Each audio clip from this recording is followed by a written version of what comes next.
New Thought Media Network. We are a global broadcast network of positive music, media, and entertainment, inspiring humanity's evolution along the journey of enlightenment and creating a world of love, peace, empowerment, and prosperity for all. New Thought Media Network. Positively inspiring. Welcome to Ministers Talking a weekly program where Rev Briz and Rev Z and their guests chat about current affairs, world events, spiritual principles, and any old they want to talk about. Based on the New Thought philosophy and ancient wisdoms, Ministers Talking shares a visionary perspective of the evolving spiral called spiritual living. Join us each week as we explore the emerging paradigm of life on planet Earth and beyond.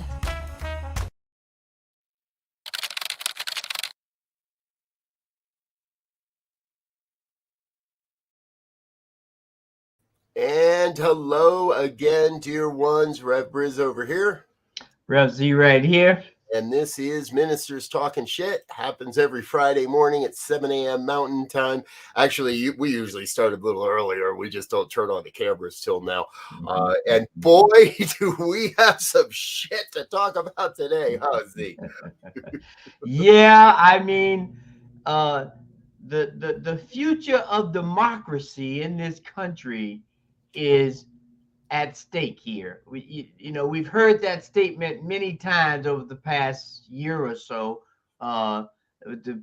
with the January 6th stuff and trying to rig votes or not rig votes or have the Secretary of State's find votes. But right now, ladies and gentlemen, we are in peril. When we look at, first and foremost, we have a Supreme Court justice for 20 years, not 2 years, not 1 year, 20 years has been taking trips that were not declared, which they should be, with the billionaire out of Texas, and he's just living it up. Yep. Folks, if you're wondering what we're talking about here, yesterday ProPublica released an article explaining how Justice Clarence Thomas from the U.S. Supreme Court and his wife Ginny, known as one of the promoters of the insurrection, have been taking lavish trips on a billionaire's private jet, private helicopter, and huge private yacht all across the country, all across the world. And it would appear they've been doing this for about 20 years. Actually, they said that the trip started 5 years after Thomas joined the bench. So all parties are claiming that nothing untoward happened. There was no influence happening. Neither of us believe that bullshit. You don't spend 20 years on somebody's private yacht and they don't twist your ear once or twice about at least some of the cases that are going on in the world. So, and I mean, this one looks really, really ugly because, well, at least there's one black man on the Supreme Court, but that's debatable. But he seems to be acting more like an entitled white guy than he does someone there to help balance the scales, if you will, a little. And they have an interview. I don't know how old the interview is. I saw it, and he was saying, well, I feel more comfortable in parking lots and Walmarts and, trying to paint this picture of himself being a normal, everyday, working class kind of person and having that kind of background. And I'm not sure what his background is. And I mean, being a black man in this country, given where he grew up, I mean, it probably was a humble, but that ain't happening now, right? And he's definitely not a representative of the conditions that are facing African Americans and other brown people in this country and people of color, it appears to me. Now, that's just my humble opinion. I got a hard time believing he has slept in a Walmart parking lot at any time over the last 20 years. And yes, he did come from very humble roots in a small town in Georgia, just out of Savannah, was born in 1948. So he came up He was a young man in the Jim Crow era. Let's put it that and was a young child. He saw the injustice. He was probably a victim of the injustice for a long time. But it would appear that the oppressed has become the oppressor in this case. Without a doubt. We're going to keep an eye on this story, folks, and see where this all goes. The truth is AOC and other Democratic leaders are already calling for an impeachment. However, there has only been one Supreme Court justice impeached, and he was not convicted. We looked that up. Samuel, I forgot the name already, but this was back in the late. He was a justice in the late 1700s, early 1800s, and was impeached. But again, they weren't able to remove him from office. No one has ever been directly removed from the office of Supreme Court. But hey, we're setting precedents this decade. Perhaps we're going to have our first here. That would be all right. I mean, we look up. Former President Trump was impeached twice and nothing happened. So, I mean, why go through the process and why spend the money and the time and nothing's going to happen? Okay, he has a statement on his record that he was impeached. Okay, so what? I mean, that didn't stop him from doing anything, and he did it, and they did it twice. So, what does it matter? Yeah, exactly. Hey, maybe we'll get lucky, because again, folks, all of these trips should have been reported on his financial disclosures as gifts. Now, the billionaire, Cook, I think is his name, is claiming that these were all hospitality. But this rises above the level of hospitality, in my opinion. So maybe we get him on tax evasion. It sounds to me like he's been evading taxes on these gifts for 20 years. And ProPublica believes that the trip they reported on in 2019 probably would have cost Clarence about $500,000 if he paid for it out of his own pocket. So, yeah, we might have, $8, $9, $10 million in back taxes that are, taxes owed on that $8 or $9 million. We're speculating, of course, but at some point, folks, I know what we're calling for is it's time for everyday people to stand up and hold our elected and or appointed leaders responsible and accountable for what they're doing, because this is just disgusting, in my opinion.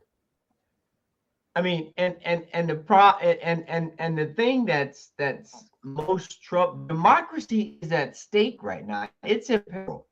When you look at going all the way back to citizens trying to kidnap the governor in Michigan, and all of the stuff with all of the gerrymandering and the redistricting that is after Trump law, all that redistricting that took place all over the country, not just in southern states or red states, all over the country. They did this redistricting, and that leads us to what has happened to that crazy situation down in Tennessee. Pop quiz. Does anyone know what state the Ku Klux Klan was founded, or where?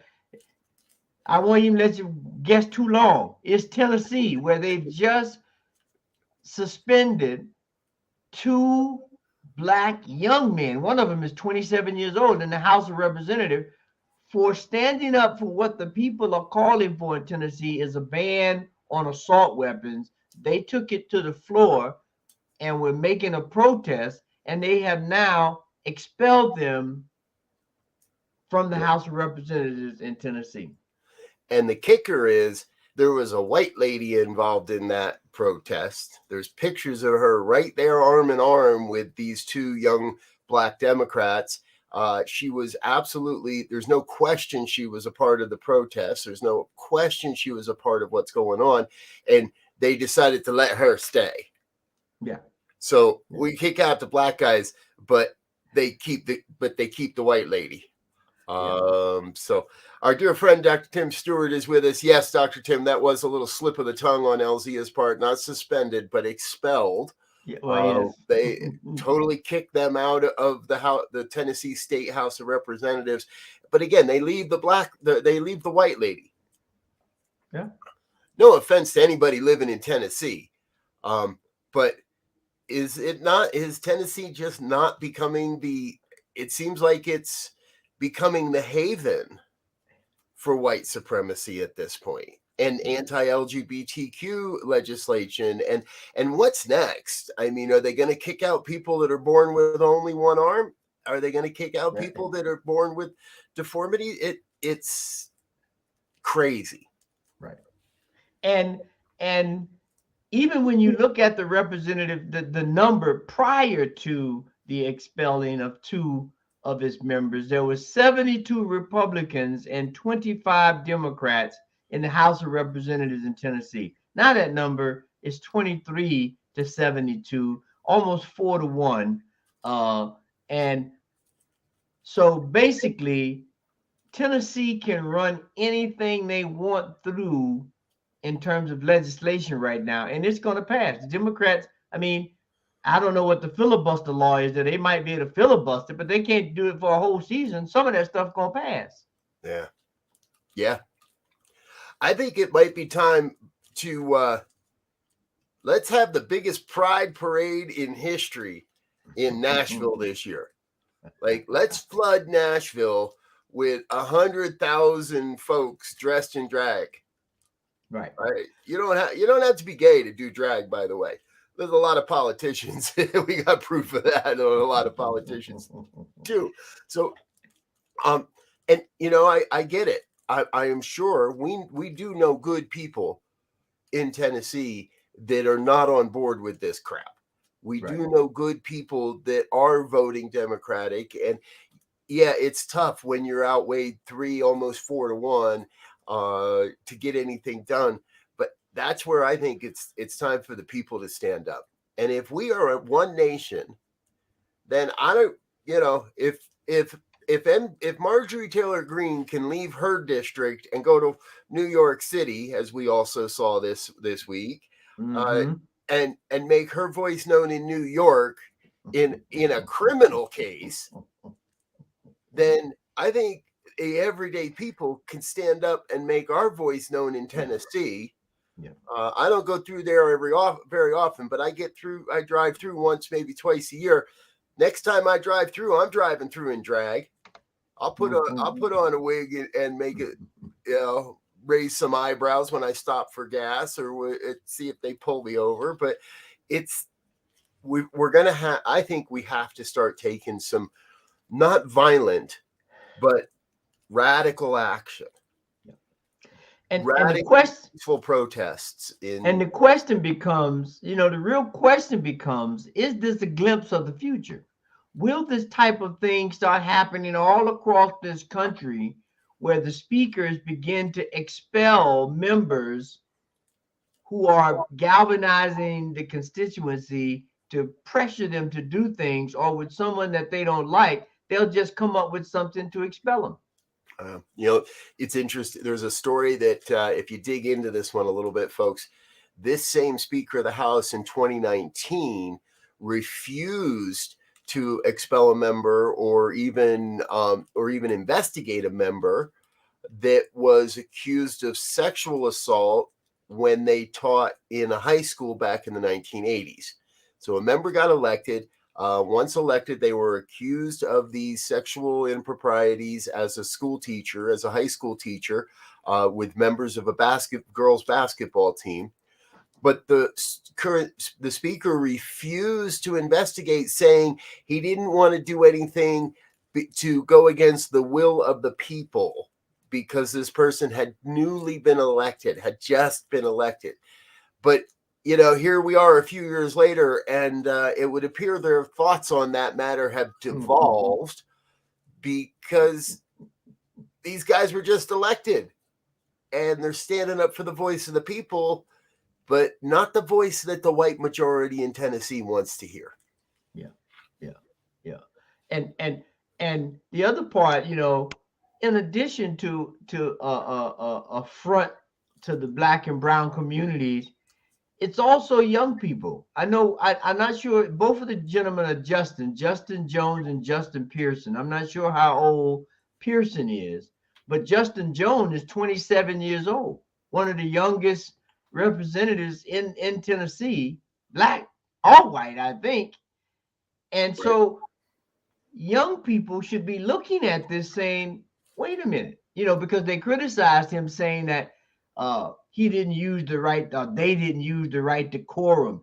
And we know now a lot of the younger people, Gen Z, and X, right? They're saying we're tired of following these rules, and you're talking about let's go slow by slow, let's follow the process. We followed the process in '65 for civil rights. 100 years later, the same old stuff is still happening. Yeah. And these young people know that. They see that. They're saying, we're not going to go all of this time and basically nothing's changed. We need change, and we need it now. We're not going to play this tiddlywinks game with you. And at the end of the game, nothing's really happened. Yep. Justin Pearson is 29, actually. Just looked that up. So, yeah, both these men are under 30 years of age. In many circles would still be considered young adults. But they took the effort to get involved where most kids don't. A lot of kids think this politics is a lost cause. They don't want to be involved. Now, I'm always reminded of the I can never remember if it's Plato or Socrates, but to ignore politics is to be ruled by a lesser man. But these young guys, they're saying, wait a minute, we want to make change. We want to get involved. And no, sorry, we're not going to let that happen. Right. You guys are raising too much cane, as it were. I do like hearing this. Dr. Tim Stewart, again, lives in Nashville. And I know Dr. Tim is very on top of what's going on and active, sharing that plans are currently being made to have a minister in drag give a Sunday talk at a Nashville church. That is fabulous. If Dr. Tim says he'll keep me informed, so we'll see what we can do to maybe simulcast that or give you a heads up when that's going to happen, so we can share that as well. Thank you, Dr. Tim, for chiming in there. Everyone else that's watching, Wayne in Calgary, Linda here in Colorado, Fiona over in Geneva, and anyone else that I might have missed or hasn't chatted in yet, thanks for being with us here this morning. When I heard this story about Clarence Thomas last night, I was like, well, I know what we're talking about. And then about a half an hour later, I saw the story on the Tennessee guys. And I guess, one of the real questions is I was also reminded last night of a Winston Churchill quote where he said, and I might paraphrase this the wrong way, but what he said was something to the effect of, democracy is the worst form of government that we've tried, but it's better than all the other ones we've tried. So what comes after democracy? Yeah. Because it would appear that the American democratic experience is failing and is crumbling in front of our very eyes, from what's happening in Tennessee to the whole debacle with Donald Trump. It's pretty obvious, folks. They didn't fingerprint and handcuff the man and mugshot him this time around. But, hey, this is the easiest one he's going to beat. The ones that are coming after this are going to be a lot harder. And somewhere like Georgia, we're going to get that mugshot sooner or later. Everywhere we turn, it would appear that, and even the Supreme Court today or yesterday refused to hear an appeal on the Tennessee law that is anti-LGBTQ. So we're burning books in our schools. Is it time for a new thought on democracy, on how we govern, and how we govern? Yeah, and we have to really sit down, both sides, if you will, and have real conversations. Not this, I'm going to censor you, I'm going to expel you, I'm going to, gaslight you. None of this craziness that we've devolved into. just to stay in power, even though you know what's being done is wrong. There's no way that they can tell me that if there's a person who was elected was in some kind of had some kind of allegations, whether any kind of allegations that would jeopardize or compromise their ability to be effective in their office, they should be investigated. Now, it may turns out that there's nothing to it, and that's fine. But it needs to be investigated. You don't say we're not going to investigate it because he just got elected and the people put him there, and we don't want to go against the will. You know, if they're that blatant with such things as that, what are they doing in the closet or in the dark or in the back rooms when no one's there? What are they talking about? What are they planning? Yeah. I've heard it said that this is the last gasp of a dying system of white patriarchal superiority. I damn well hope so.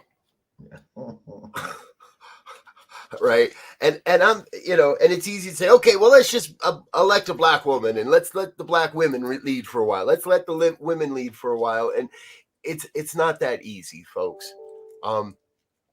If it was, I think we would have done it by now. Mm-hmm. And there is still a majority that are predominantly white, are predominantly men, are predominantly elders that believe they know what's best. Mm-hmm.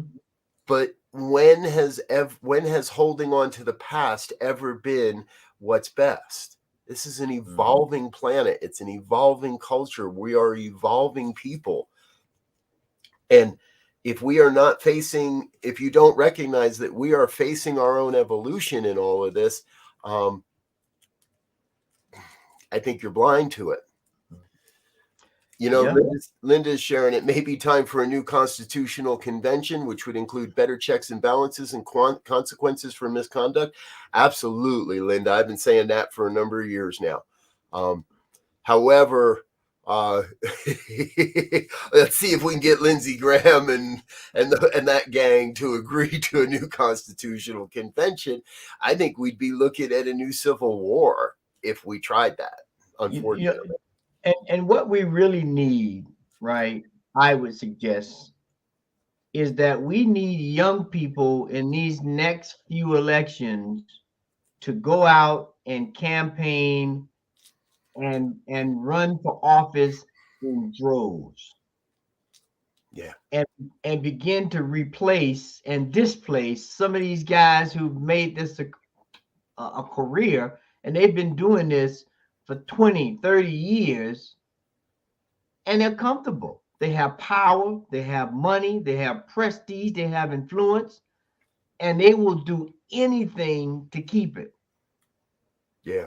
And they're not going. And so because it is an elected position, we have to replace these guys. And women. I mean, if there are any women in there that are not holding true to what the Constitution says, and I think from a New Thought perspective, what has to happen, because I don't think we're going to get a Congress, we have to begin to look at universal principles of balance and fairness and correspondence and all these things that are very apparent to everyone, and how do we implement that in human society?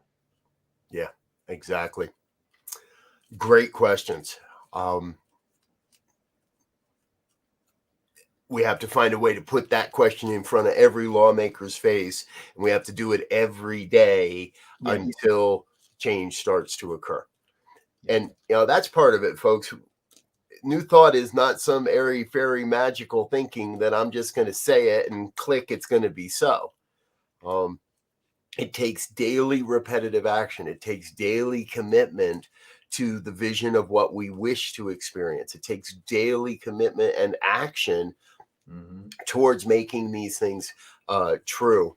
Dr. Tim's sharing again that don't worry about all of this, folks, but the point is that according to a 1993 report of the New York Times, Clarence Thomas told his law clerks that his desire to be on the Supreme Court was to make liberals miserable.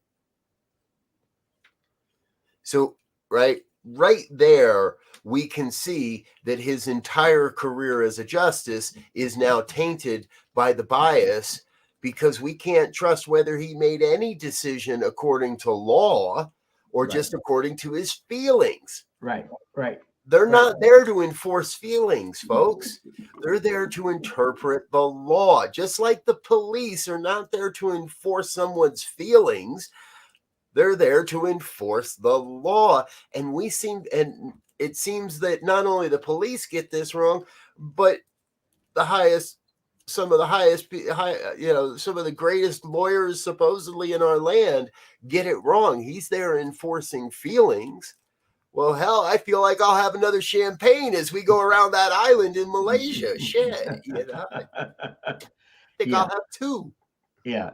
We have, when we look at what has happened in politics and democracy over the last 6 years, we have, I think, almost given up the right to go to any country and tell them that they should be a democracy. Now, I'm saying that tongue in cheek, but if we are trying to be the example of what democracy looks like and the great success of democracy and how good it is and how fair it is, anyone with a half an eye will look at this and say, that is such a crock, because people are not being respected. People are being discounted. People are being killed a week before we try to pass a bill to limit an assault rifle that shoots 900 rounds a minute, killing 6 people, 3 9-year-olds, and the state house looks at it and kind of scoffs almost. I mean, a lot of the countries that we're trying to get democracy in, well, we have all that kind of craziness going on now without democracy. Right.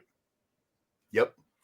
It was British politician Lord Acton in the 19th century who originally said absolute power corrupts absolutely. And I think that's what we're seeing. Now, there are other perspectives. Dear Fiona over in Europe shares with us that the European perspective is that China and Russia are trying to destroy democracy in America. Very possible, very real. Absolutely can see that. And Linda asks, what form of government do we want if not democracy? Exactly. And I think there must be something more. There must be something different, something we haven't seen or something we haven't created yet. So a new constitutional Congress may very well be in order. It might be time for democracy 2.0. It might be time for something totally different. Bernie Sanders has been raising the flag of democratic socialism for a long time. Yeah. But everybody just hears socialist and runs away screaming. Right. So there has to be, again, we can't just keep doing what we've been doing, because it's proven again and again and again to lead to racist power grabs, to just outright power grabs, to the type of corruption that we're seeing with Clarence Thomas. Yeah. After 20 years, there's no way, this is wrong. He knows he should be reporting these things, but he also knows that, well, I got away with it once. Let's try it a second year. Oh, that's 2 years. They haven't caught me. Well, I'm going to try it again. Oh, after 4 or 5 years, it becomes an entitlement that that's just I'm just above it all. Exactly. And then you tell me he's susceptible to taking trips, and then he says his wife's involvement in the January 6th thing had no influence on him at all whatsoever. I'm like, really now? I'm supposed to believe that? you in the house with your wife every day. You're sleeping in the same house. I don't know if you're sleeping in the same bed, but you're definitely in the same house, and there's no influence. Right. Yeah, get out of Dodge. That's a blatant lie. Show me one man that truthfully has never been influenced by his wife or significant other or partner or influenced by his love relation, and I'm going to show you a man that's lying through his teeth at you. It just doesn't happen. No. That's partnership. Exactly. The basis of partnership is that we're there to support and influence each other. Yeah. And Dr. Tim reminds us again that the Tennessee House wouldn't even discuss what happened at Covenant School. And one of the most recent gun violent crimes in the nation, and they won't discuss it, but we're going to kick people out for not having followed decorum. Right. Folks, this country wasn't built on decorum. It was a pretty ugly, bloody shit show getting here. I don't understand why. I get it, right? I'm not calling for armed insurrection. I'm not calling for everybody to storm their state house. I'm not calling for legislators to carry guns in their state house. But I am saying we have to open our eyes. And we have to be willing to take a look and say, we can do better. We can do better. You mean to tell me you're telling people to wake up? is that what you're doing? As long as you don't become woke. Okay. You can wake up. Just don't become woke is what I'm being told. That's what my advisors are telling me. Stay away from that woke thing. We have dug such a deep rabbit hole that we were in with so many burrows. I mean, it is just insanity now to have decent conversation or intelligent conversations. People are words that used to be adoring and uplifting are now trigger points and hitting bombs. And so people are afraid to even bring up the real issues because it may be held against you. Right. Yep.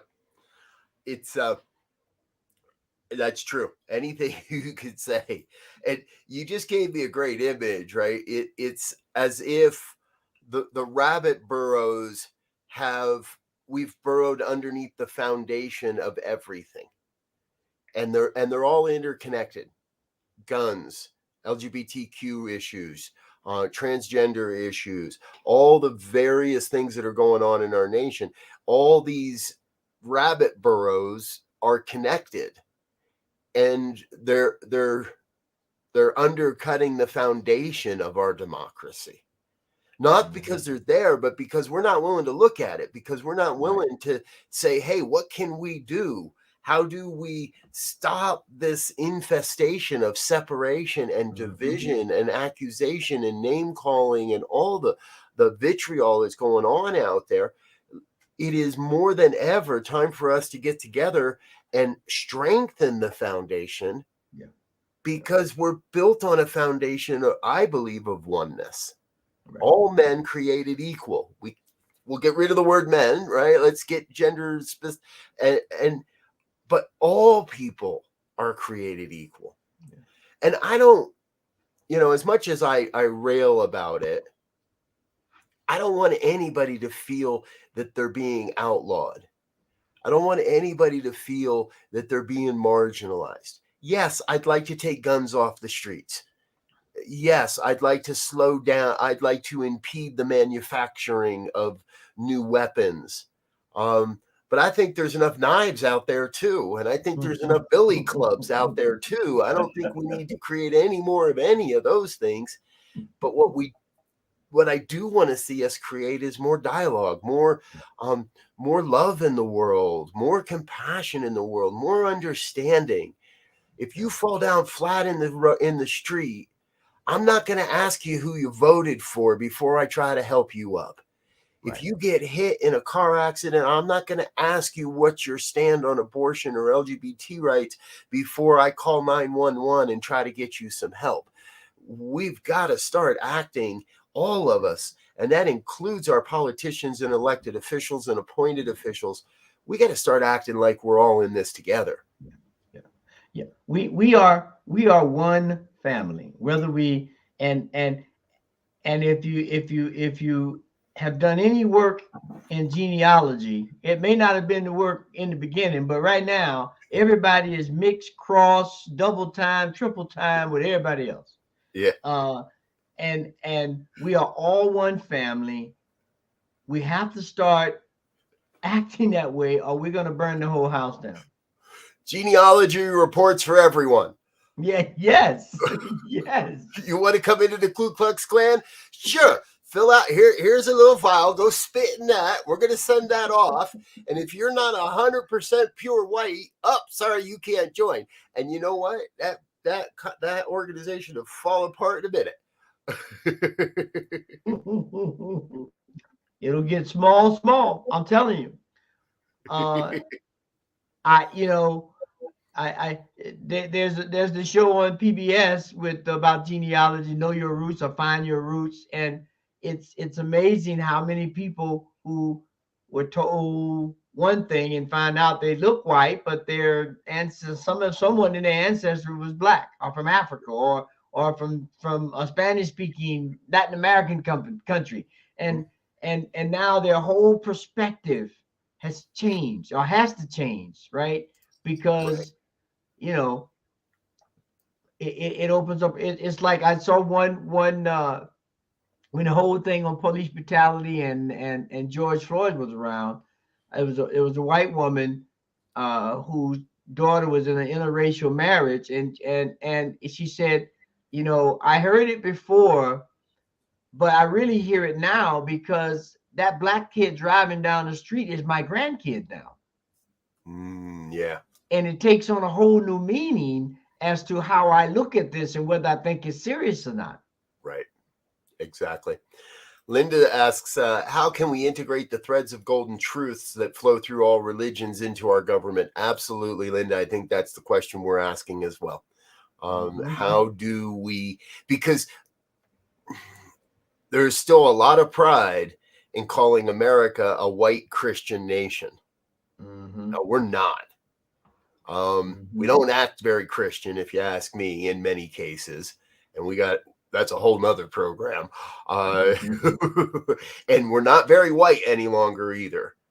And I approve of that message. I approve of that idea. We need to let go of a false narrative that we are a white Christian nation and recognize that we are a multicolored, multicultural nation of beings.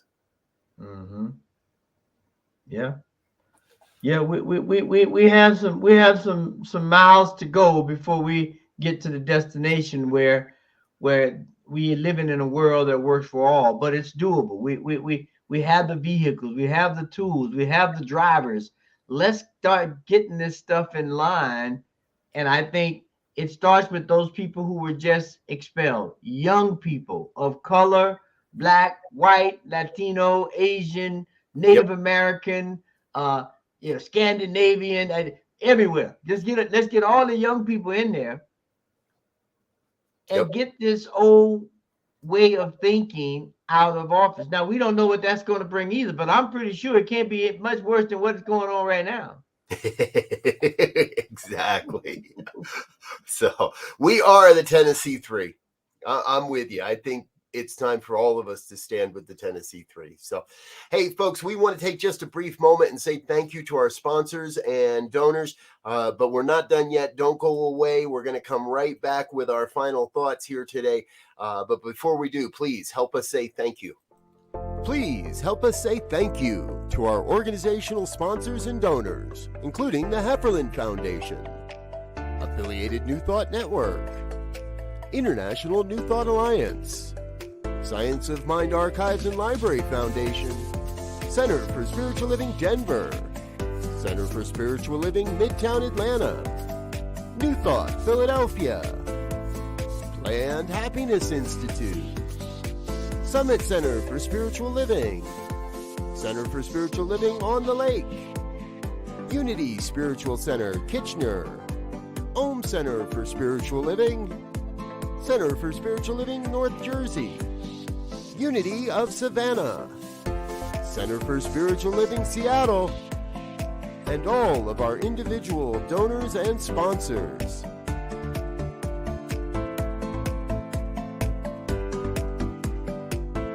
Thank you for being a part of the New Thought Media Network. Please come be you.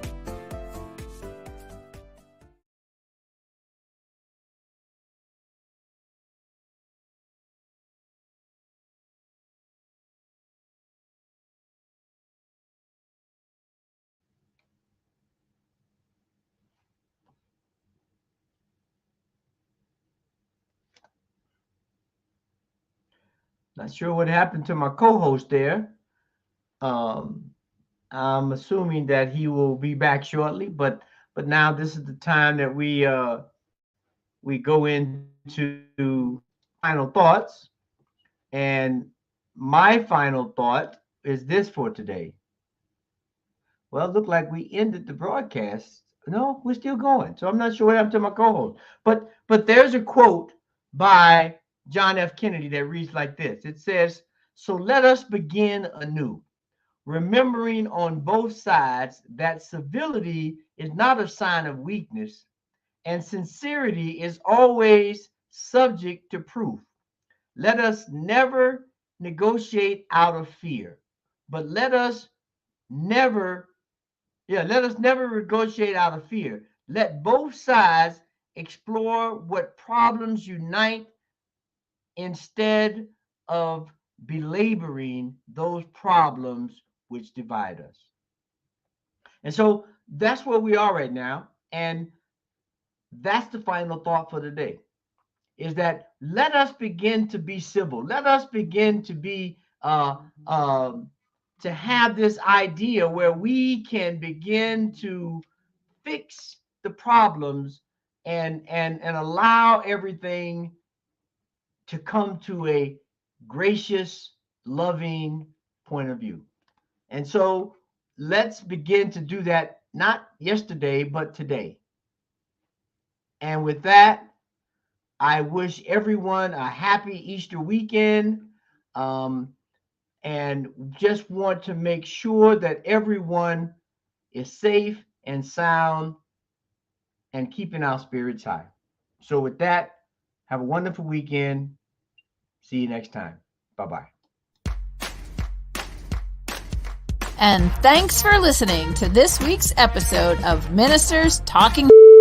We'll be back again next week with more commentary on current affairs, world events, and any other our ministers want to talk about. And if you found value here, please share our with your friends. Until next time, peace and blessings.